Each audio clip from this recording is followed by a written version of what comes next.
Selamat pagi teman-teman, mungkin kita akan langsung saja ke kegiatan diseminasi budaya positif pada pagi hari ini. Baik, saya akan langsung saja mulai. Baik teman-teman, perkenalkan nama saya Kades Yadnya, calon guru penggerak angkatan 11 dari SMA Negeri 1 Tejapula.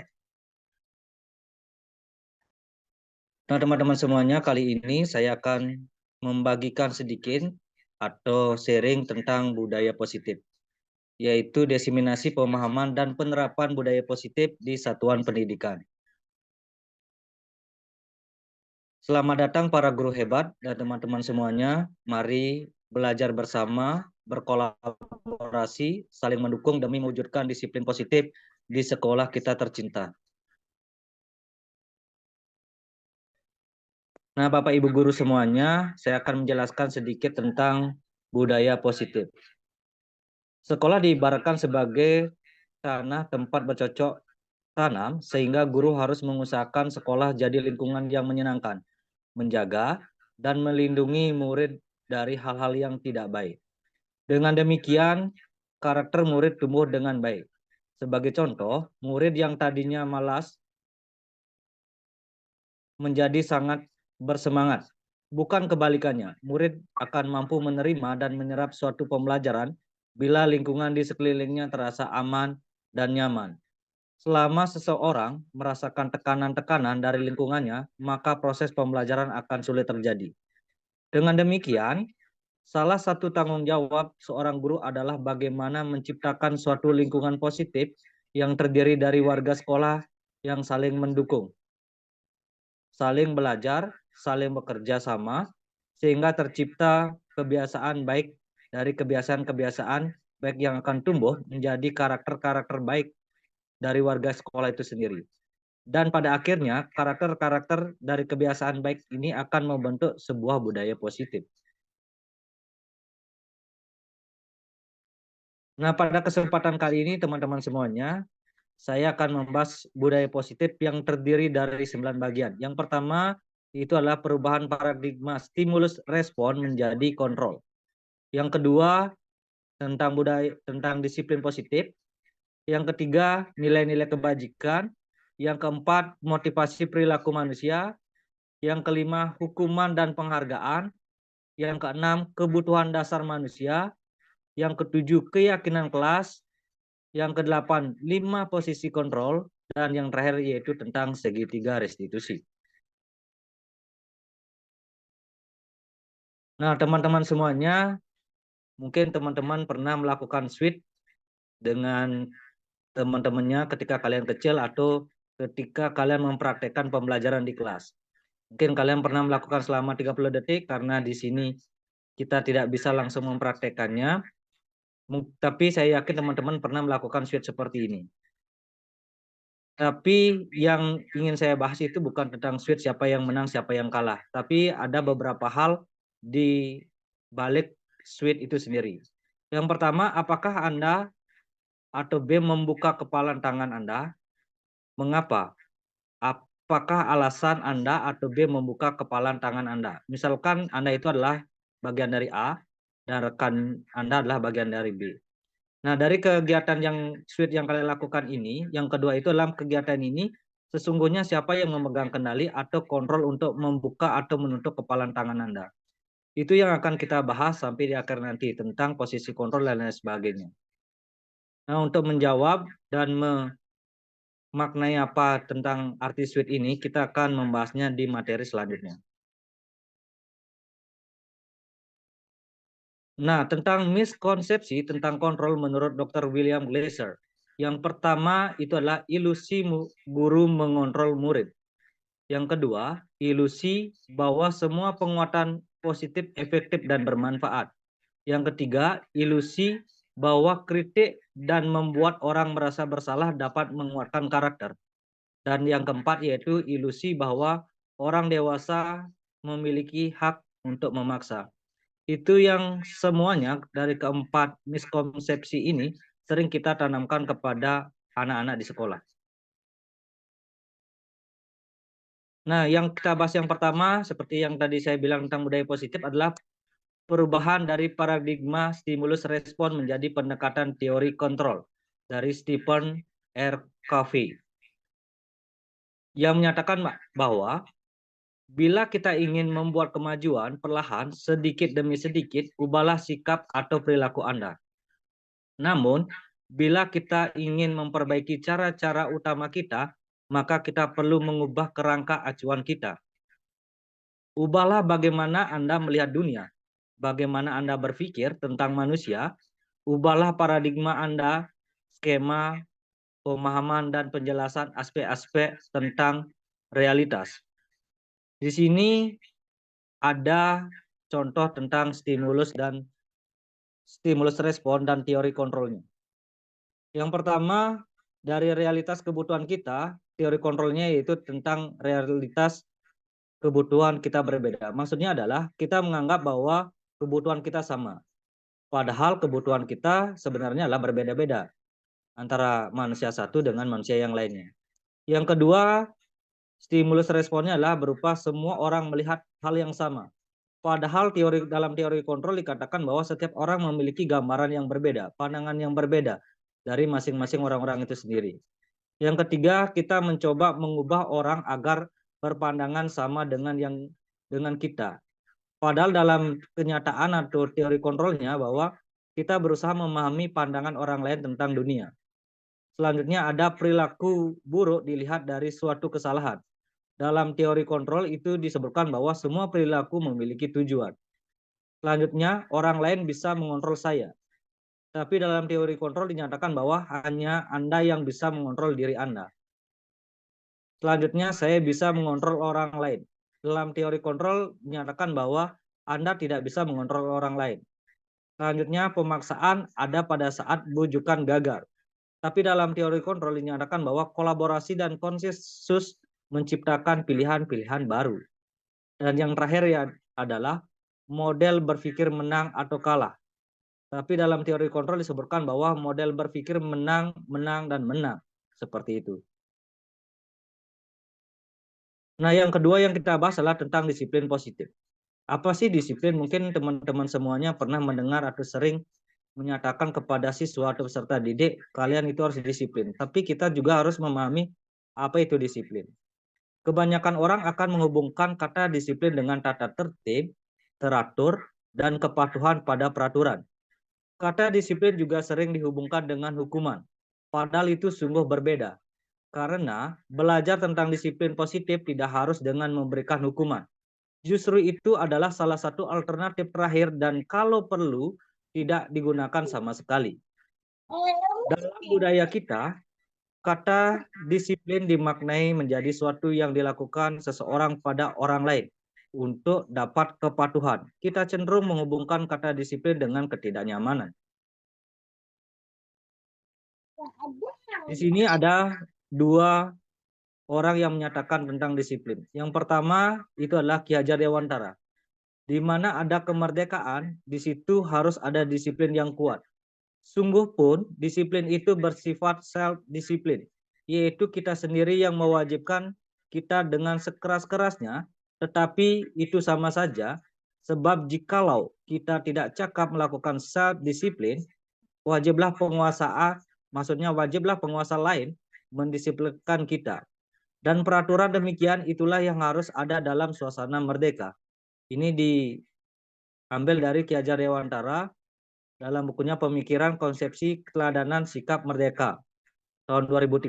Selanjutnya ada Diane Gossen yang menyatakan disiplin itu adalah arti dari kata disiplin berasal dari bahasa Latin yaitu disciplina atau yang artinya belajar. Kata disiplin juga berasal dari akar kata yang sama yaitu disiplin atau murid pengikut.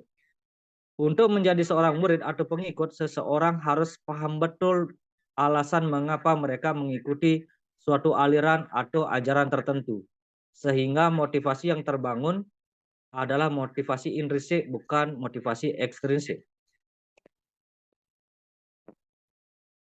Nah, di dalam disiplin positif juga diatur tentang beberapa hal. Yang pertama, disiplin diri dapat membuat seseorang untuk menggali potensinya menuju kepada sebuah tujuan. sesuatu yang dihargai dan bermakna.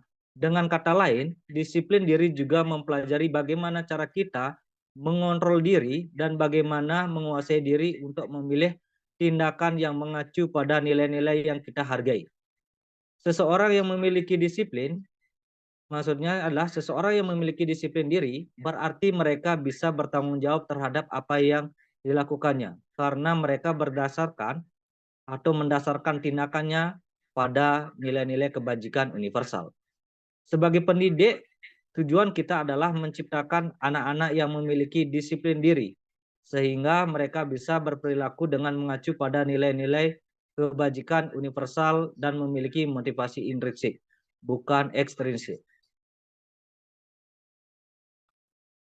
Nah, yang ketiga yang kita bahas adalah tentang nilai-nilai kebajikan. Nilai-nilai kebajikan universal adalah nilai-nilai kebajikan yang disepakati bersama, lepas dari suku bangsa, agama, bahasa, maupun latar belakangnya. Nilai-nilai ini merupakan payung besar dari sikap dan perilaku kita, atau nilai ini merupakan fondasi kita berperilaku. Nilai-nilai kebajikan adalah sifat-sifat positif yang merupakan tujuan mulia yang ingin dicapai setiap individu. Nilai-nilai kebajikan yang ingin dicapai oleh setiap anak Indonesia yang kita kenal dengan profil pelajar Pancasila. Nah, teman-teman semuanya, Bapak Ibu guru, bahwa dalam profil pelajar Pancasila itu ada beberapa yang ditekankan. Yang pertama yaitu beriman, bertakwa kepada Tuhan Yang Maha Esa dan berakhlak mulia. Yang kedua yaitu berkebinekaan global. Yang ketiga bergotong royong. Yang keempat kreatif. Yang kelima bernalar kritis. Yang enam mandiri. Selanjutnya yang kita bahas adalah motivasi perilaku manusia. Diane Gosson dalam bukunya yaitu Restructuring School Discipline menyatakan ada 3 motivasi perilaku manusia. Yang pertama yaitu untuk menghindari ketidaknyamanan atau hukuman. Murid melakukan disiplin diri karena takut untuk diberi hukuman. Dan untuk menghindari permasalahan yang muncul, motivasi ini bersifat eksternal. Yang kedua yaitu untuk mendapatkan imbalan atau penghargaan dari orang lain. Orang berperilaku untuk mendapatkan imbalan atau penghargaan dari orang lain dengan motivasi ini akan bertanya, apa yang akan saya dapatkan apabila saya melakukan hal ini? Nah, motivasi ini juga disebut sebagai motivasi eksternal. Dan yang ketiga yaitu untuk menjadi orang yang mereka inginkan dan menghargai setiap diri sendiri atau menghargainya diri sendiri dengan nilai-nilai yang mereka percaya. Orang yang melakukan sesuatu karena nilai-nilai yang mereka yakini dan hargai, dan mereka melakukannya karena mereka ingin menjadi orang yang ingin melakukan nilai-nilai tersebut, maka inilah yang disebut sebagai motivasi internal. Sebenarnya yang nomor 3 ini yang paling bagus kalau diterapkan pada peserta didik kita. Nah, teman-teman semuanya, Bapak Ibu guru, di sini selanjutnya saya akan menjelaskan sedikit tentang hukuman, konsekuensi, dan restitusi. Mungkin kita di kelas sering memberikan yang namanya hukuman, tapi perlu disadari bahwa ada kadang-kadang perbedaan antara hukuman, konsekuensi, ataupun restitusi. Bapak Ibu perlu ketahui bahwa kalau kita terus memberikan hukuman, itu akan memberikan yang namanya identitas gagal. Jadi tidak baik untuk kita terus memberikan hukuman, karena mereka akan melakukan sesuatu karena takut dihukum, bukan karena kesadaran sendiri. Tapi yang paling bagus itu adalah ketika kita memberikan konsekuensi maupun kita memberikan restitusi. Kenapa bisa demikian? Saya akan bahas satu-satu. Yang pertama, hukuman. Hukuman adalah bentuk pengendalian perilaku seseorang yang bersifat memaksa dan menyakitkan serta tidak terencana. Tapi kalau konsekuensi maupun restitusi itu berbeda dengan hukuman. Kalau konsekuensi itu adalah disiplin dalam bentuk konsekuensi, sudah terencana atau sudah disepakati oleh guru dan murid. Selanjutnya, kalau restitusi itu adalah proses menciptakan kondisi bagi murid untuk memperbaiki kesalahan mereka. sehingga mereka bisa kembali pada kelompok mereka dengan karakter yang lebih kuat. Jadi jika Bapak Ibu nanti ingin anak-anak itu berhasil dalam disiplin, maka janganlah memberikan hukuman, tapi berikanlah mereka konsekuensi, yang mana dalam konsekuensi itu sudah ada kesepakatan antara kedua belah pihak, antara guru dan murid. Atau yang lebih bagus lagi itu ada namanya restitusi, yaitu kita memberikan yang namanya perbaikan pada diri anak itu sehingga anak itu memiliki kesadaran tersendiri terhadap apa yang mereka sudah lakukan.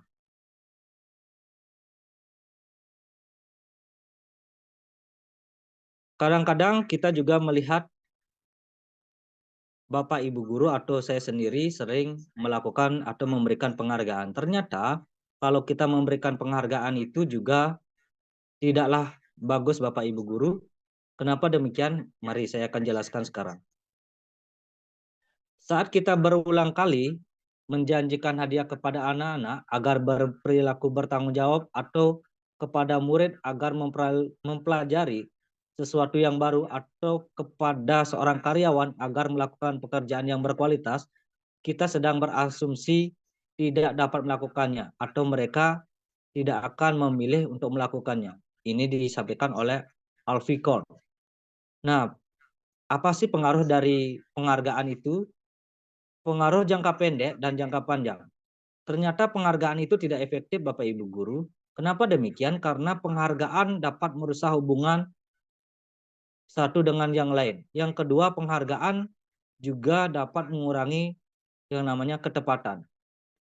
Untuk yang pertama, itu penghargaan dapat merusak hubungan. Mungkin Bapak Ibu guru kalau di dalam suatu perusahaan kita memberikan penghargaan kepada salah satu karyawan mungkin akan berimbas pada karyawan yang lain. Kadang-kadang mungkin yang karyawan yang lain yang bisa berpikir dewasa itu bisa akan termotivasi. Tapi kalau ada karyawan yang pemikirannya sempit, mereka akan jadi benci, iri, dan lain sebagainya. Itulah yang disebut sebagai merusak hubungan dari penghargaan itu sendiri. Selanjutnya, penghargaan juga bisa mematikan kreativitas. Selanjutnya, penghargaan juga menurunkan yang namanya kualitas. Selanjutnya, penghargaan itu bisa menghukum.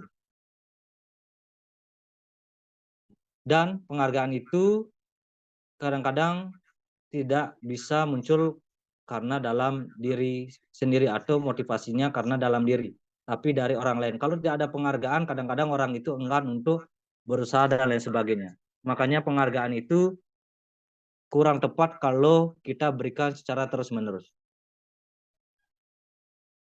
Saya akan menjelaskan lagi tentang perbedaan hukuman dan sanksi atau konsekuensi. Kalau hukuman itu adalah sesuatu yang menyakitkan harus terjadi, tapi kalau konsekuensi adalah sesuatu yang harus terjadi. Yang kedua yaitu membuat anak sakit atau fisik maupun hati untuk jangka waktu lama, itu hukuman. Tapi kalau sanksi atau konsekuensi itu adalah membuat anak merasa tidak nyaman dalam jangka waktu pendek. Kalau hukuman itu adalah anak membenci kedisiplinan. Tapi kalau sanksi atau konsekuensi menjadikan anak menjadi disiplin. Hukuman itu dilakukan karena paksaan, tapi sanksi atau konsekuensi itu dilakukan karena stimulus atau tanggapan. Selanjutnya, mendorong anak menyakiti diri sendiri. Kalau disanksi, itulah mendorong anak agar mudah menyesuaikan diri. Kalau dihukuman, itu mengajarkan bahwa konsep diri yang buruk. Tapi kalau sanksi dan konsekuensi, itu mengajarkan bahwa konsep diri yang baik. Selanjutnya di hukuman, itu adalah anak belajar untuk menyembunyikan kesalahan. Tapi di sanksi atau konsekuensi, anak itu belajar untuk mematuhi peraturan. Selanjutnya, kalau di hukuman, itu bisa menimbulkan rasa marah, rasa bersalah, dipermalukan, merasa tidak dihargai. Tapi kalau di konsekuensi, itu anak itu bisa kehilangan hak, dibuat tidak nyaman, diasingkan untuk sementara. Tapi selanjutnya mereka akan sadar akan perilakunya. Nah, Bapak Ibu guru, saya akan menjelaskan tentang kebutuhan dasar manusia. Ada 5 kebutuhan dasar manusia menurut Dr. William Glasser dalam Jewish Theory, yaitu kebutuhan untuk bertahan hidup. Yang kedua, kasih sayang dan rasa terima. Yang ketiga, kebebasan. Yang keempat, kesenangan. dan yang kelima penguasaan. Mungkin Bapak Ibu guru ketika melihat ada anak-anak yang sering memuat onar di sekolah atau mereka sering caper ketika kita mengajar, mungkin ada salah satu dari 5 kebutuhan dasar ini yang tidak terpenuhi, makanya mereka mencari perhatian di luar seperti itu. Nah, Bapak Ibu guru, selanjutnya saya akan memaparkan sedikit tentang keyakinan kelas. Suatu keyakinan kelas atau keyakinan terhadap nilai-nilai kebajikan universal yang disepakati secara tersirat dan tersurat lepas dari latar belakang suku, negara, bahasa, maupun agama. Nah, bagaimana bentuk keyakinan kelas itu sendiri? Yang pertama, keyakinan kelas hendaknya dibuat dalam bentuk positif. Yang kedua, keyakinan kelas hendaknya tidak terlalu banyak, sehingga mudah diingat dan dipahami oleh semua warga kelas. Yang ketiga, keyakinan kelas sebaiknya sesuatu yang dapat diterapkan di lingkungan tersebut. Yang keempat, semua warga kelas hendaknya ikut berkontribusi dalam pembuatan keyakinan kelas lewat kegiatan curah pendapat. Dan yang kelima, bersedia meninjau kembali keyakinan kelas dari waktu ke waktu. Nah, bagaimana prosedur pembentukan keyakinan kelas itu sendiri? Yang pertama, prosedurnya yaitu mempersilakan warga sekolah atau murid-murid di sekolah atau di kelas untuk bercurah pendapat tentang peraturan yang perlu disepakati di sekolah atau di kelas. Yang kedua, mencatat semua masukan-masukan para murid atau warga sekolah di papan tulis atau di kertas besar, di mana semua anggota kelas atau warga sekolah bisa melihat hasil curah pendapat tersebut. Yang ketiga yaitu susunlah keyakinan kelas sesuai prosedur pembentukan keyakinan sekolah, terus gantilah kalimat-kalimat dalam bentuk negatif menjadi kalimat positif. Nah, kira-kira apa bentuk kalimat negatif dan apa bentuk kalimat positif? Yang pertama, kalimat negatif yaitu tidak perlu ribut di kelas. Seperti itu umpama kita memberikan di kelas ketika kita mengajar, tapi setidaknya Bapak Ibu bisa mengganti kalimat tidak ribut di kelas dengan jagalah ketertiban kelas. Itu adalah salah satu perubahan dari kalimat negatif menjadi kalimat positif. Selanjutnya, prosedur pembentukan kelas yang nomor 4 yaitu ajak warga sekolah atau murid-murid untuk menemukan nilai-nilai kebajikan atau keyakinan yang dituju dari peraturan tersebut. Yang kelima, tinjau ulang keyakinan sekolah kelas secara bersama-sama. Seharusnya setelah beberapa peraturan telah disatukan menjadi beberapa keyakinan, maka jumlah butir pernyataan keyakinan akan berkurang. Sebaiknya keyakinan kelas tidak terlalu banyak, bisa sampai 3 sampai 7 saja. Setelah keyakinan sekolah atau kelas selesai dibuat, maka semua warga kelas dipersilakan meninjau ulang dan menyetujui dengan menandatangani keyakinan sekolah atau kelas tersebut, termasuk guru dan semua murid. Yang ketujuh, keyakinan sekolah atau kelas selanjutnya bisa dilekatkan di dinding kelas di tempat yang mudah dilihat oleh seluruh warga kelas. Nah, Bapak Ibu, ini mungkin salah satu contoh keyakinan kelas yang dibuat, misalnya disiplin, gotong royong, saling menghormati, menjaga kebersihan dan kesehatan. Mungkin ini adalah salah satu bentuk keyakinan kelas yang paling simpel yang bisa disepakati. Tapi mungkin di balik kertas ini nanti diisi tanda tangan masing-masing siswa, itu artinya atau menandakan bahwa siswa itu telah sepakat dengan keyakinan kelas ini.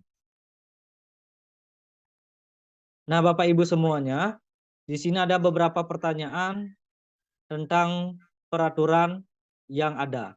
Mungkin Bapak Ibu bisa membantu saya untuk membuat keyakinan kelas dari peraturan yang sudah ada. Untuk yang pertama, mungkin Bapak Ibu, siapa yang bisa membantu saya untuk membuat keyakinan kelas yang pertama? Yang pertama yaitu selalu kembalikan buku ke tempatnya. Oke, Untuk yang pertanyaan keyakinan kelas yang selalu kembalikan buku ke tempatnya itu mungkin siswa yang ingin meminjam buku di perpustakaan, ketika setelah selesai dibaca, hendaknya bertanggung jawab untuk mengembalikan ke tempatnya, seperti itu Pak Guru. Baik, terima kasih Pak Agus untuk jawabannya. Di sini saya ingin tegaskan sedikit tentang peraturan kelas ini, bahwa di peraturan kelas ada beberapa hal. Keyakinan kelasnya di sampingnya itu maksudnya adalah tentang nilai apa saja yang ada di keyakinan kelas itu sendiri gitu, seperti itu. Nilai apa yang dituntut dalam peraturan itu yang masuk ke dalam keyakinan kelas. Tadi sudah disebutkan sama Pak Agus, terima kasih. Mungkin saya di sini akan langsung menyampaikan nilai-nilai yang ada dalam peraturan itu yang melekat pada keyakinan kelas yang akan dibuat. Baik teman-teman semuanya, saya akan langsung saja menjelaskan tentang keyakinan kelas dan nilai-nilai yang ada dalam peraturan yang di dalamnya terdapat keyakinan kelas. Yang pertama yaitu selalu kembalikan buku ke tempatnya. Itu keyakinan kelasnya adalah berupa tanggung jawab. Artinya apa?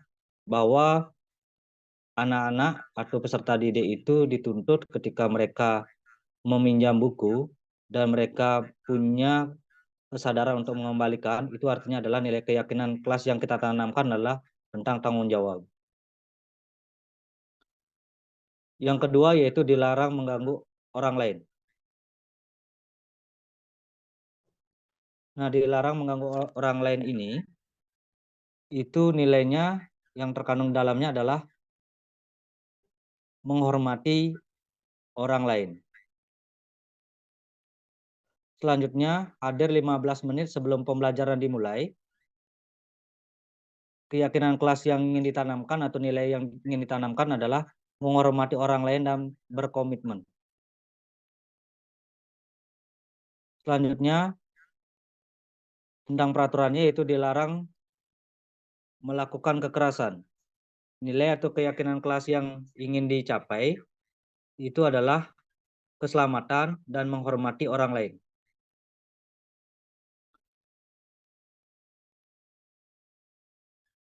Selanjutnya, dilarang menggunakan narkoba. Keyakinan kelas yang dituju atau nilai yang dituju adalah tentang kesehatan.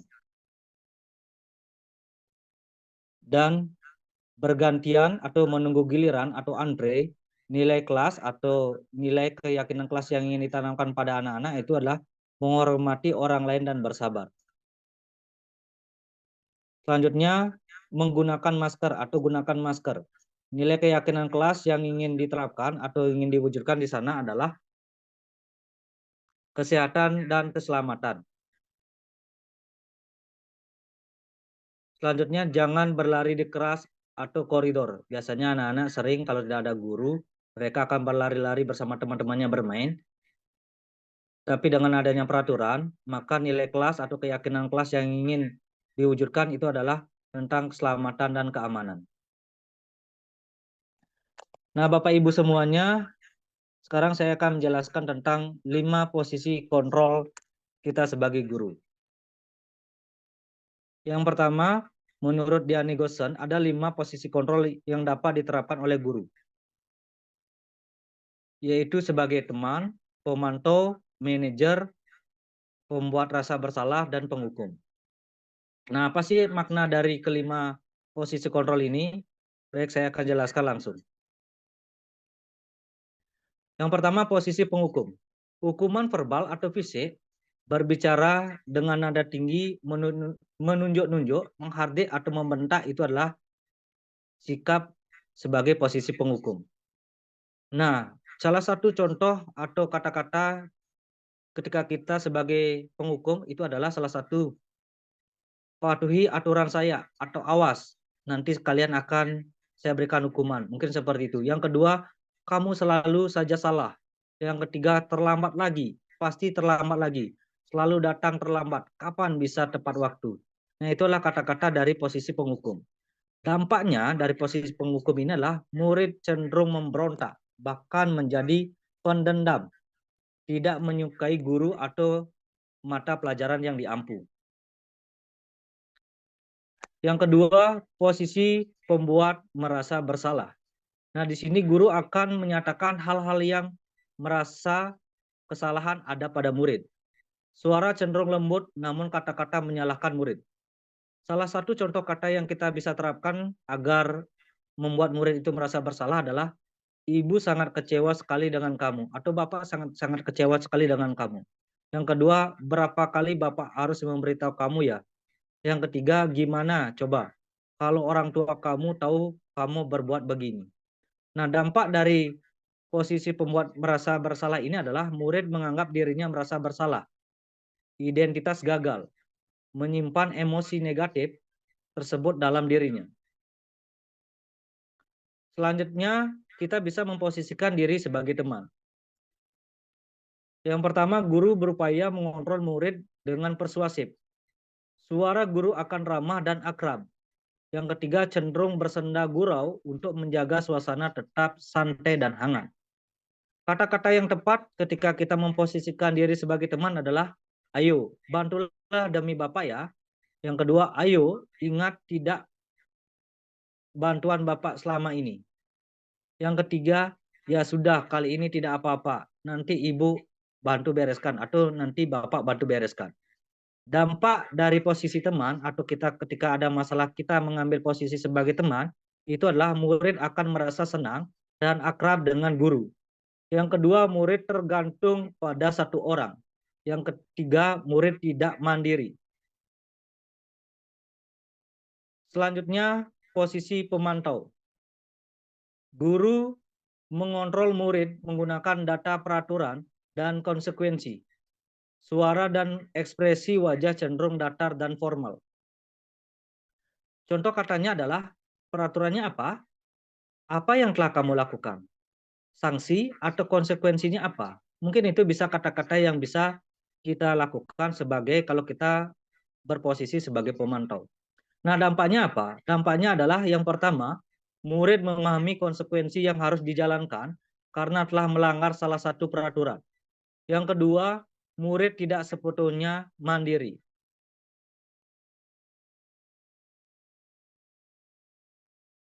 Nah, selanjutnya yang terakhir yaitu memposisikan diri sebagai manajer.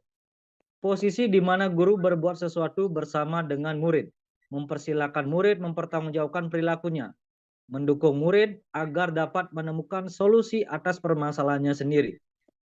Mungkin kata-kata ini bisa dipakai ketika kalian memposisikan diri sebagai manajer. Yang pertama, apa yang kita yakini? Ini merujuk pada keyakinan kelas. Yang kedua, apakah kamu meyakininya? Yang ketiga, jika kamu meyakininya, apakah kamu bersedia memperbaikinya?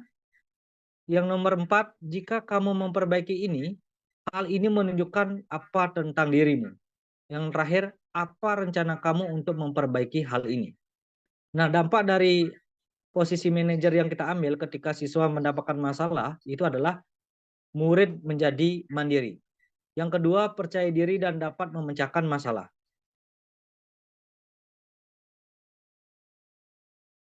Nah, Bapak Ibu semuanya, selanjutnya saya akan menjelaskan sedikit tentang segitiga restitusi. Segitiga restitusi adalah suatu proses dialog yang dijalankan oleh guru agar menghasilkan murid mandiri dan bertanggung jawab.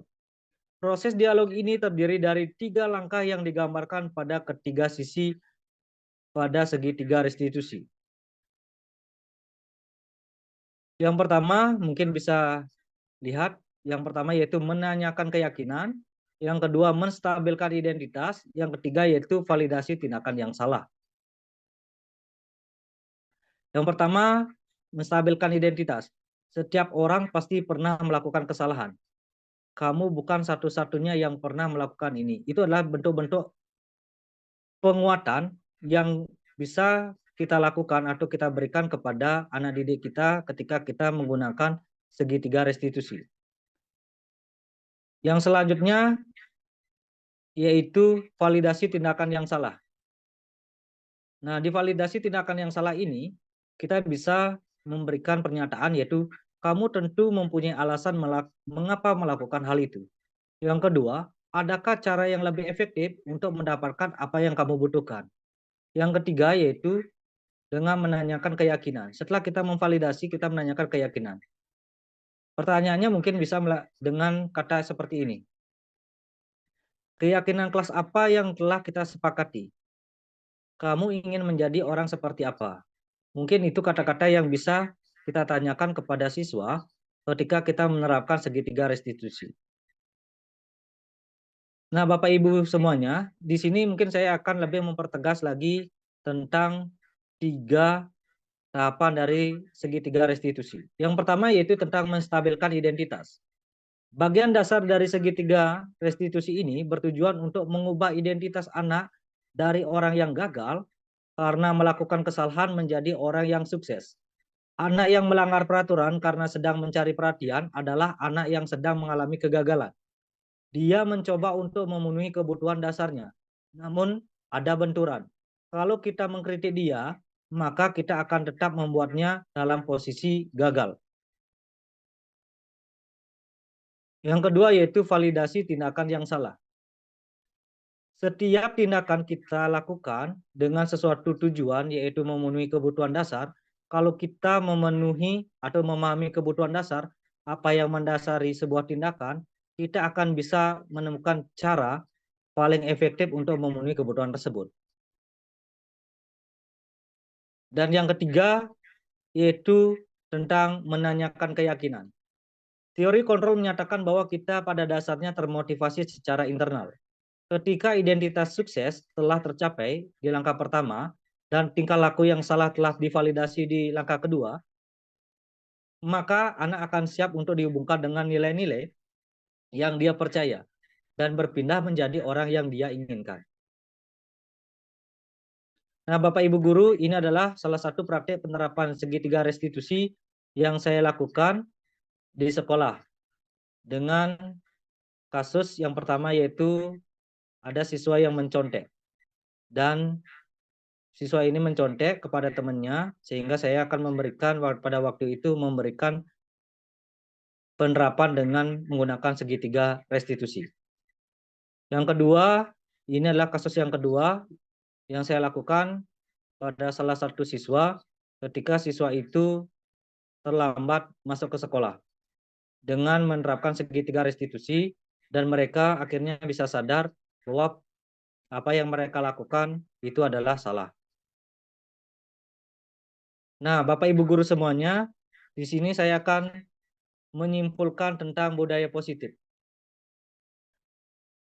Nah, kesimpulan dari apa yang saya sampaikan tadi, dari awal sampai akhir, itu adalah budaya positif itu ternyata menciptakan suasana pembelajaran yang aman, nyaman, dan menyenangkan. Untuk mewujudkannya, perlu ada disiplin positif di sekolah. Salah satu cara menerapkan disiplin positif adalah melalui proses pembentukan keyakinan dari kelas dan pelaksanaan segitiga restitusi. Keyakinan yang dimiliki oleh sekolah saat ini yang merupakan core value menjadi perlu didasarkan dengan baik atau diselaraskan dengan baik kepada siswa. Nah, baik Bapak Ibu Guru semuanya, itulah tadi pemaparan materi yang bisa saya sampaikan kepada Bapak Ibu Guru tentang budaya positif di sekolah. Mungkin Bapak Ibu Guru yang ingin bertanya atau ada beberapa hal yang perlu ingin ditanyakan atau ada hal yang kurang atau belum dipahami bisa ditanyakan di sini. Saya akan buka sesi diskusi pada kali ini untuk satu orang pertanyaan dulu. Mungkin Bapak Ibu Guru ada yang ingin bertanya?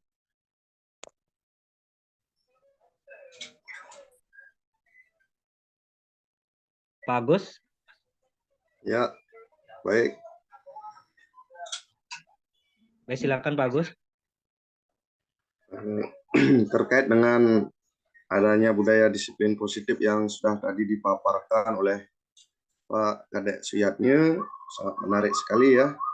Saya pun setuju jika itu diterapkan di dalam setiap pembelajaran di kelas, pasti akan menciptakan suasana pembelajaran kelas yang nyaman, aman, dan tentunya kondusif. Nah, dari paparan tadi ada pertanyaan yang ingin saya ajukan mengenai apa yang harus dilakukan agar budaya positif di sekolah bisa terus konsisten. Nah, artinya jangan hanya sekali-sekali saja kita terapkan, tapi harus supaya bisa konsisten untuk menerapkan budaya positif tersebut. Baik, terima kasih. Pertanyaan yang sangat bagus sekali dari Pak Agus. Terima kasih pertanyaannya yang menanyakan bahwa dari intinya yang ditanyakan adalah apa yang harus dilakukan oleh sekolah agar budaya positif itu tetap konsisten, tidak hanya berjalan 1-2 bulan atau 1 minggu saja, seperti Ya, itu. Oke, di sini saya ingin membantu menjawab pertanyaan dari Pak Agus tadi.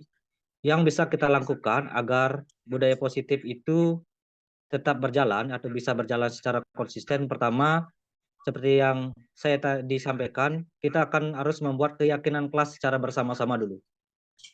Dengan membuat keyakinan kelas secara bersama-sama, maka siswa itu juga merasa memiliki peraturan itu, karena mereka juga dianggap terlibat terhadap peraturan itu sendiri. Setelah itu, kita baru harus menandatangani apa ya keyakinan kelas yang kita buat. Selanjutnya, kita melakukan evaluasi secara terus-menerus dari keyakinan kelas itu atau peraturan itu agar tetap menjadi budaya yang positif, berakar jadi kebiasaan. Nah, dalam perjalanannya biasanya ada saja peraturan yang kurang atau ada saja masukan dari murid ketika sudah menjalankan peraturan yang kita buat atau budaya positif yang kita lakukan. Maka untuk mengatasi itu atau untuk agar apa yang dijalankan atau dilakukan oleh murid itu bisa kita terima, kita juga perlu melakukan yang namanya refleksi. Salah satunya kita bisa membuat yang namanya rumah refleksi. Rumah refleksi ini tujuannya adalah untuk memberikan kesempatan kepada murid berbicara atau berpendapat tentang budaya atau kekurangan kita di sekolah. Jadi mungkin saja ketika pelaksanaan budaya positif atau disiplin positif yang kita terapkan atau keyakinan kita dilakukan di kelas, ada saja mungkin kekurangan dari kita. Atau ada anak-anak yang harusnya tidak melakukan itu, tapi mereka tidak mempunyai tempat untuk berbicara. Jadi kita perlu melakukan yang namanya refleksi dengan memberikan kesempatan kepada siswa atau peserta didik untuk berpendapat. Jadi dengan mereka berpendapat, jadi kita bisa memperbaiki apa yang kurang dari disiplin atau budaya positif yang telah kita lakukan. Dan seperti itu Pak Agus. Bagaimana Pak Agus? ya, baik. Sudah bagus sekali yang disampaikan dengan Pak Kadek Suyatnya. Sedikit ada gambaran jika untuk menerapkan budaya positif ini dengan terus konsisten, tentunya pasti pembelajaran di kelas itu akan berjalan dengan nyaman, aman, dan tentunya pasti kondusif. Nah, jika seandainya ada beberapa siswa yang melanggar misalnya dari kesepakatan kelas yang sudah dibuat bersama itu, kita harus bagaimana, Pak Kadek? Mungkin bisa diberikan dengan contoh yang real, mungkin Pak Kadek. Baik, terima kasih Pak Agus. Pertanyaannya sudah menyambung tadi. Nah, bagaimana kalau siswa itu ada yang melanggar lagi terhadap apa yang sudah kita sepakati? Nah, seperti yang saya jelaskan di akhir tadi, ketika ada siswa yang melanggar, maka kita lebih baik tidak melakukan hukuman.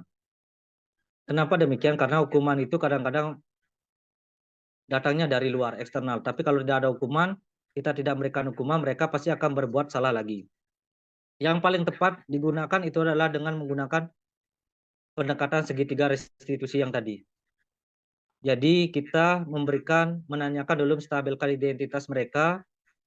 Setelah itu kita tanyakan, memvalidasi tindakan yang salah, kira-kira mereka berbuat seperti itu karena apa. Jadi dengan menanyakan itu, mereka pasti akan memberikan alasannya. Karena setiap tindakan yang dilakukan, seperti yang tadi saya sampaikan di presentasi tadi, bahwa setiap tindakan yang mereka lakukan itu pasti ada tujuannya. Dengan kita melihat tujuannya apa, jadi kita tahu, oh masalah anak ini di mana. Setelah itu baru kita memberikan keyakinan. Memberikan keyakinan itu adalah dengan anak ini bahwa kamu telah melanggar ini. Jadi kita tanyakan sama mereka, apakah kamu melanggar apa tidak tentang peraturan yang di sini. Dengan kita sudah membuat keyakinan kelas atau peraturan di kelas itu, dan mereka sudah sepakati, mereka jadi tahu, oh ternyata saya melanggar keyakinan ini. Jadi dengan mereka tahu bahwa mereka sudah melanggar tentang keyakinan itu, maka mereka setidaknya untuk kedepannya jadi lebih berpikir untuk melakukan kesalahan yang sama seperti itu Pak Agus. Ya, Bagaimana baik. Pak Agus? Ya, baik. Terima kasih atas penjelasannya yang mudah dimengerti dan dipahami. Mungkin itu juga menjadi solusi jika seandainya ada siswa yang melanggar dari kesepakatan yang sudah dibuat bersama, supaya tidak lagi terjadi pelanggaran-pelanggaran berikutnya. Baik, terima kasih Pak Kadek atas jawabannya. Terima kasih Pak Agus atas pertanyaannya.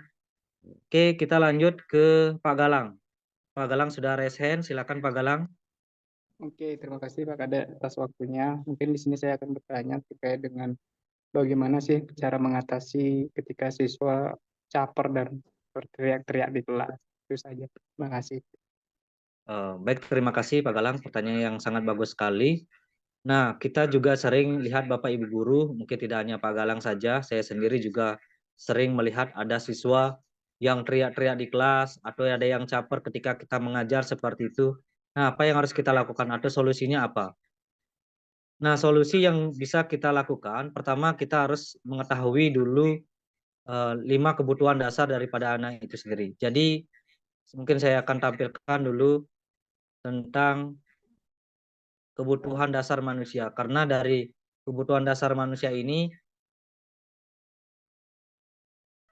mungkin dari kebutuhan dasar ini, bahwa kita mengenal ada 5 kebutuhan dasar manusia. Yang pertama yaitu kebutuhan dasar untuk bertahan hidup, kasih sayang dan rasa terima kasih, kebebasan, kesenangan, dan penguasaan. Bisa saja anak didik yang berteriak-teriak di kelas atau cabar di kelas, mungkin mereka tidak mendapatkan salah satu kebutuhan dasarnya. Misalnya kalau mereka berteriak-teriak di kelas, mungkin dia tidak mendapatkan kasih sayang dari orang tuanya, atau kurang kasih sayangnya, atau rasa diterima dalam lingkungan atau kelompoknya. Jadi mereka mencari perhatian, tujuannya apa? Agar ada orang yang memberikan kasih sayang, ada orang yang memberikan perhatian, ada orang yang memberikan bahwa diakui bahwa oh kamu adalah orang yang hebat, kamu adalah orang yang seperti ini, seperti itu. Jadi bagaimana caranya untuk mengatasi itu? Jadi kita lihat dulu, kita dekati dulu apa yang menjadi alasan kenapa anak itu berteriak. Bisa saja kan anak itu berteriak karena ingin sesuatu, tapi tidak terpenuhi, makanya mereka terus berteriak-teriak seperti itu. Mungkin itu Pak Galang. Bagaimana Pak Galang? Oke, Pak Galang terima apa? kasih Pak Kade. Baik, terima kasih Sudah Pak Galang. jelas. Oke. Baik teman-teman, saya mungkin buka lagi 2 pertanyaan atau lagi 1 pertanyaan teman-teman. Ada yang bertanya lagi? Oke, Bu Asri, Melani, silakan. Baik Pak Kade, terima kasih atas waktunya. Apa suara saya terdengar Pak Kade? Bisa Bu. Oke, baik saya ingin bertanya Pak Kade terkait dengan tadi yang sudah disampaikan, yaitu terkait dengan kesepakatan kelas. Eh, Kalau kesepakatan kelas itu kita lakukan di awal pembelajaran, kemudian ternyata selama perjalanan mungkin barang 1 bulan berjalan, ada kesepakatan kelas atau poin-poin yang ingin kita tambahkan. Apakah itu efektif atau bisa dilakukan Pak Kade? Itu pertanyaan yang pertama.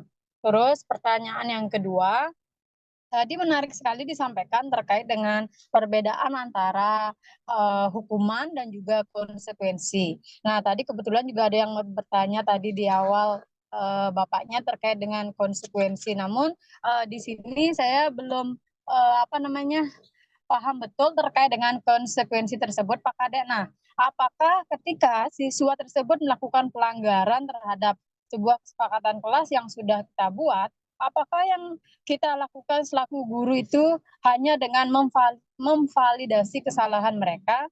Karena terkadang siswa itu sering sekali melakukan beberapa kesalahan yang sama ya, dengan siswa yang sama pula. Selain dengan memvalidasi kesalahan kepada siswa tersebut atas perbuatannya, mungkin ada konsekuensi-konsekuensi lain yang bisa kita berikan kepada siswa itu sendiri. Itu Pak Kade pertanyaan kedua. Kemudian Yang ketiga, ketika kita memvalidasi kesalahan siswa tersebut, apa sebaiknya kita lakukan di kelas? Ketika misalnya yang tadi disampaikan itu misalnya telat masuk kelas, mungkin karena dia sudah jam pelajaran dia masih di kantin ya.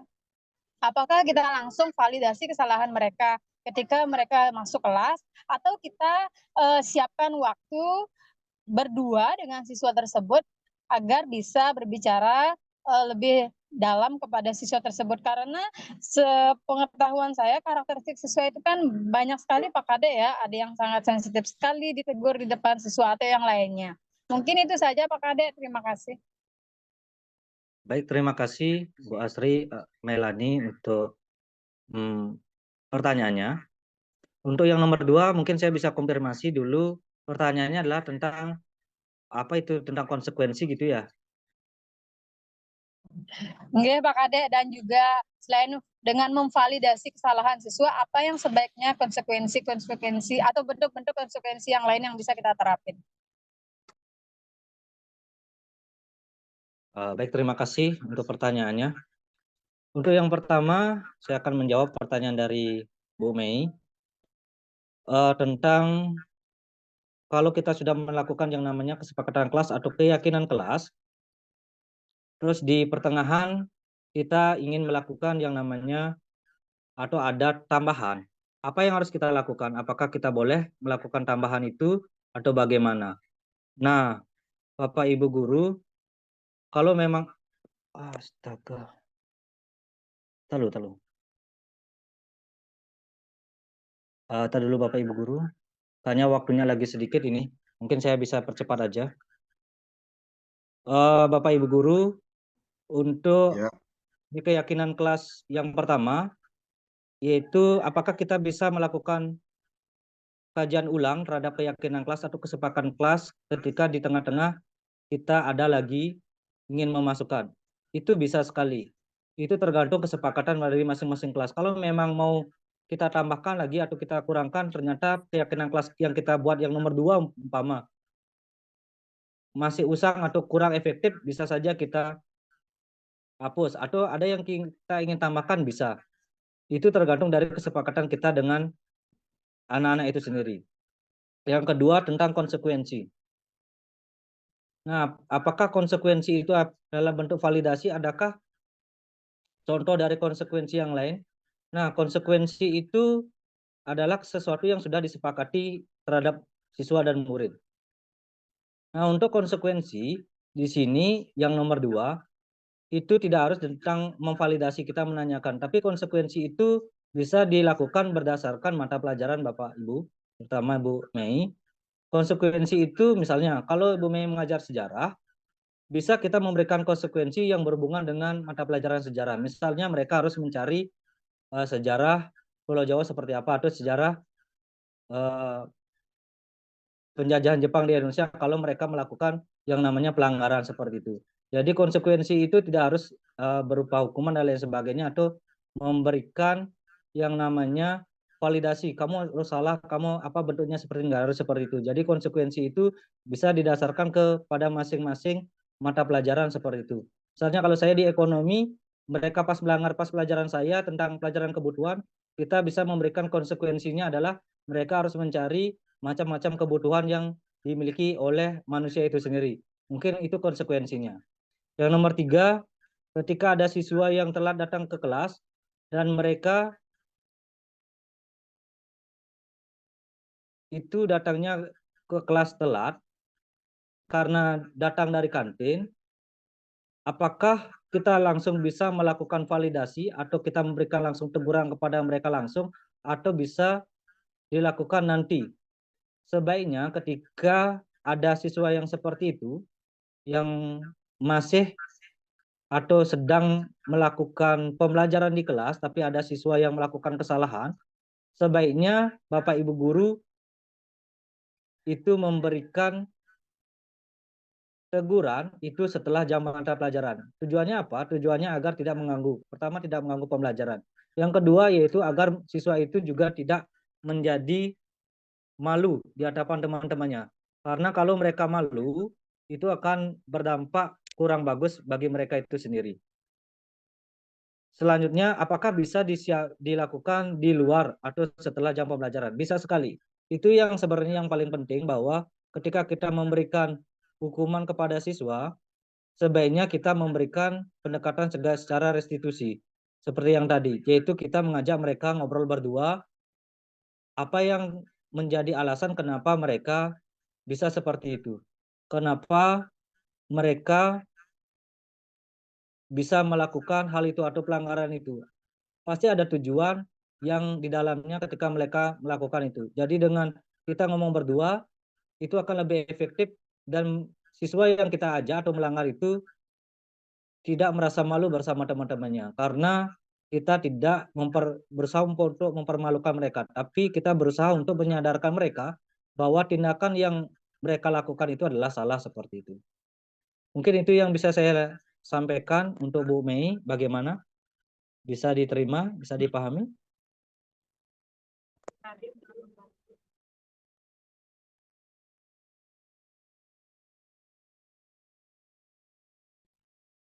Untuk Bu Mei bagaimana? Terima kasih Pak Kadek. Jawabannya sudah sangat jelas dan sangat membantu sekali. Baik, terima kasih Bu Mei. Ini saya mungkin catat atau saya akan jawab coba pertanyaan dari Pak Galang, karena kita memiliki waktu lagi kurang lebih lagi 5 menit kurang. Pak Galang bertanya di dalam chat room, saya menampilkan segitiga restitusi. Nah, ini contoh fotonya, kita kira-kira permasalahannya apa? Ini adalah permasalahannya, yang pertama ini adalah saya memberikan penerapan segitiga restitusi. Salah satunya yang pertama ini ada namanya Sayu dan ada namanya Michelle. Nah, Michelle di sini melakukan kesalahan adalah melakukan pencontekan terhadap Sayu. Jadi saya di sini berusaha untuk memberikan praktek segitiga restitusi agar Michelle ini menjadi lebih sadar bahwa tindakan yang dilakukan itu adalah salah, dan kita bisa memvalidasi tindakan itu sendiri dengan mengeluarkan dengan keyakinan kelas. Yang kedua, ini adalah bentuk praktek dari penerapan segitiga restitusi, di mana salah satu siswa melakukan pelanggaran, yaitu dia ini adalah melakukan pelanggaran telat datang ke sekolah, sering telat datang ke sekolah, sehingga saya pada waktu itu memposisikan diri sebagai wali, mencontohkan diri sebagai wali, memberikan penerapan atau memberikan kesadaran kepada Cestika, salah satu siswa saya di kelas 11, agar tidak melakukan kesalahan dengan menerapkan segitiga restitusi yang tadi. Baik Bapak Ibu Guru, tadi sudah ada beberapa yang bertanya, mungkin ada lagi yang ingin bertanya? Mohon izin Bapak, Iya, silakan Bu. dari pemaparan materi yang sudah Bapak sampaikan tadi, ada mungkin 1-2 pertanyaan yang ingin saya tanyakan. Yang pertama adalah, tadi Bapak kan membahas mengenai tentang 5 posisi kontrol. Nah, di sana saya ingin bertanya, dari ke-5 posisi kontrol tersebut yang ada dan sudah dijelaskan, mana yang menurut Bapak paling bagus Bapak terapkan kepada peserta didik Bapak? Terima kasih. Baik, terima kasih Bu, pertanyaannya. Saya jawab dulu. Di sini ada 5 posisi kontrol ketika kita menjadi guru. Yang pertama, bisa kita sebagai teman, kita sebagai pemantau, sebagai manajer, membuat rasa bersalah, dan sebagai penghukum. Nah, manakah di antara ke-5 posisi kontrol ini yang bagus dilaksanakan? Pertama, di sini saya akan menjawab, sebenarnya ada 2 hal yang harus kita lihat dulu. Pertama, ketika kita melihat yang mana yang terbaik. Semua 5 posisi kontrol ini adalah terbaik. Itu dilakukan, ini bisa diambil salah satu, tergantung dari situasinya seperti apa. Kalau memang anak itu agak perlu teman, kita lihat, jadi kita memposisikan sebagai teman. Tapi kalau kita melihat anak itu bisa kita lihat dengan memantau saja, mereka sudah tertib dan lain sebagainya, jadi kita mengambil posisi sebagai pemantau. Tapi kalau anak itu sudah kelewatan, Bu, sudah sangat kelewatan, kita bisa mengambil tindakan sebagai penghukum. Tapi kalau kita bisa memposisikan sebagai seorang manajer, itu sangat bagus sekali juga. Dan apalagi kita bisa membuat mereka menjadi rasa bersalah. Jadi dengan kita membuat mereka merasa bersalah dengan apa yang mereka lakukan, itu akan sangat bagus. Kenapa demikian? Karena mereka bisa sadar akan tindakannya yang dilakukan selama ini sudah benar atau salah seperti itu. Jadi yang mana yang dilakukan atau mana yang bagus dilakukan itu tergantung situasinya. Kalau situasinya adalah mereka orangnya perlu teman, berarti kita posisi kontrolnya adalah sebagai teman. Tapi dari 5 posisi kontrol ini, itu sebenarnya yang paling bagus adalah sebagai manajer.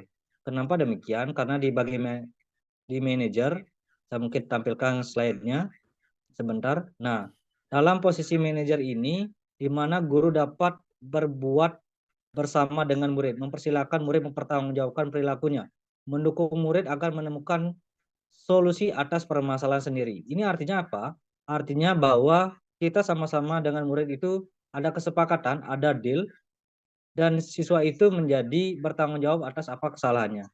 Dan mereka juga bisa menemukan solusi terhadap pelanggaran yang mereka lakukan. Ini mirip-mirip kepada segitiga restitusi seperti itu. Mungkin itu Ibu yang bisa saya sampaikan untuk pertanyaan pertama, bagaimana sudah bisa dipahami? Oke, jadi menurut Bapak, kalau saya boleh tahu, Bapak sebagai guru di sana, kalau di 5 posisi kontrol ini yang mana yang sering Bapak terapkan? Kalau saya paling sering itu adalah sebagai posisi manajer. Kenapa demikian? Karena kita bisa melihat anak itu melakukan kesalahan karena apa? Mereka itu berbuat sesuatu, mungkin ada sesuatu di baliknya. Dan mungkin mereka melakukan tindakan tanpa ada alasan seperti itu. Jadi kita harus bisa berposisi sebagai manajer, bukan sebagai penghukum. Karena seperti yang saya bilang tadi, bahwa hukuman itu ternyata tidak bagus dan tidak efektif bila diterapkan kepada murid. Kenapa demikian? Karena hukuman itu sifatnya adalah eksternal. Jadi datangnya dari luar, bukan atas kesadaran mereka sendiri. Tapi ketika kita bisa memposisikan sebagai manajer, maka mereka juga mungkin akan lebih sadar akan tindakannya. Dan mereka juga tahu posisi mereka sudah salah, dan mereka pasti akan menemukan solusi atas kesalahannya seperti itu, Ibu.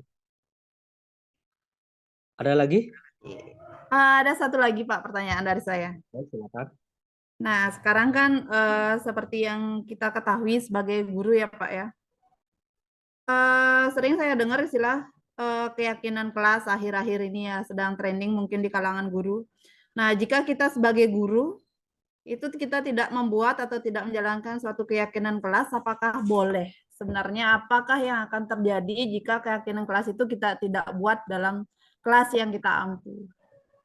Baik, terima kasih. Pertanyaannya sangat bagus sekali tentang keyakinan kelas.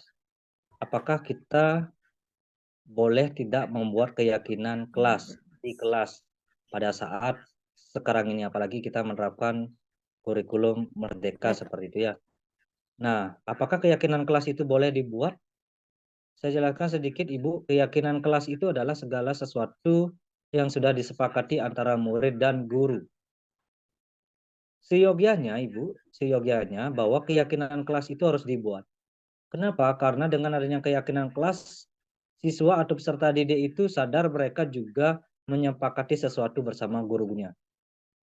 Kalau umpama keyakinan kelas itu tidak dibuat atau peraturan itu tidak dibuat, mereka pasti akan melakukan sesuatu di luar hal yang kita inginkan.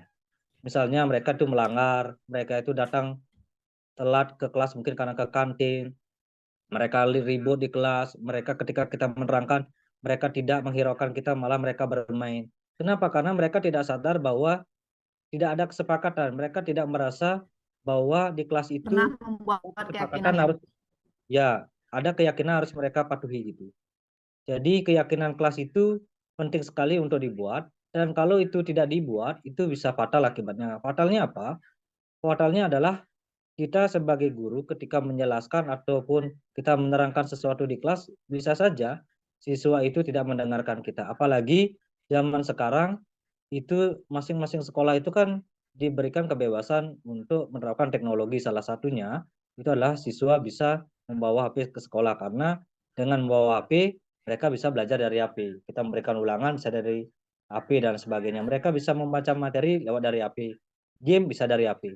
Tapi kalau kita tidak memberikan yang namanya kesepakatan kelas atau keyakinan kelas bahwa ketika jam pembelajaran berlangsung tanpa bapak atau ibu suruh untuk menggunakan HP, anak-anak dilarang menggunakan HP. Kalau tidak ada kata-kata seperti itu, mungkin ketika kita menjelaskan, anak itu asik membawa HP. Tapi ketika kita memberikan teguran atau kita memberikan sesuatu sama mereka, pasti mereka akan mengelak dengan bertanya balik, apakah ada aturannya? Rasanya tidak ada. Dari sana mungkin kita akan menjadi guru yang kurang bagus. Kenapa? Karena kita tidak bisa menjawab, karena kesalahan kita adalah tidak membuat kesepakatan kelas di awal seperti itu. Bagaimana Bu? Terima Bisa kasih Bapak, penjelasannya sudah sangat baik sekali bagi saya yang belum begitu paham tentang keyakinan kelas. Tapi kalau di masa saat ini, di kurikulum ini, jadi lebih baik menggunakan atau lebih efektif menerapkan keyakinan kelas daripada kita menerapkan peraturan secara sepihak ya Pak. Karena pada Ya, saat benar. sudah membuat keyakinan kelas, siswa itu sudah dengan kita itu sudah dua arah, tidak searah lagi, karena mereka sudah meyakini apa yang mereka yakini, maka itu yang mereka laksanakan. Terima kasih Bapak atas pencerahannya. Terima kasih sudah dijawab. Dari Baik, saya terima cukup kasih, itu Bu. saja. Baik, terima kasih. Ibunya sudah sangat paham sekali tentang keyakinan kelas. Oke, Bapak Ibu Guru, terima kasih sudah menghadiri diseminasi tentang budaya positif dari saya. Mudah-mudahan apa yang saya sampaikan tadi bisa bermakna kepada Bapak Ibu Guru, bisa bermanfaat kepada Bapak Ibu Guru, dan bisa diterapkan di sekolah Bapak Ibu Guru masing-masing. Baik, sekian Bapak Ibu Guru untuk diseminasi kali ini. Akhir kata saya ucapkan terima kasih, saya tutup dengan Parama Santi. Om Santi, Santi, Santi, Om. Oke, terima kasih Bapak Ibu Guru. Baik, perkenalkan nama saya Lubudia Katrisyana. Saya akan memberikan testimoni tentang diseminasi yang dilakukan oleh Bapak Kades Suyatnya tadi tentang budaya positif. Jadi selama pemaparan materi tadi, saya merasa sangat terbantu dari apa yang dijelaskan karena saya baru mengetahui tentang keyakinan kelas yang harus diterapkan di sekolah. Dan saya akan berusaha untuk membuat keyakinan kelas agar pembelajaran lebih kondusif. Semangat terus untuk Bapak Kades untuk mengikuti CKP Angkatan 11. Sukses selalu Pak Dek. Baik, nama saya Igede Benia Prismayasa. Di sini saya akan memberikan testimoni tentang diseminasi yang dilakukan oleh Bapak Kadek Suyatnya tentang budaya positif. Nah, selama pemaparan materi tadi, saya merasa sangat terbantu dari apa yang dijelaskan karena saya baru mengetahui tentang budaya positif yang harus diterapkan di sekolah. Semangat terus untuk Bapak Kadek Suyatnya untuk mengikuti CGP Angkatan ke-11. Sukses selalu.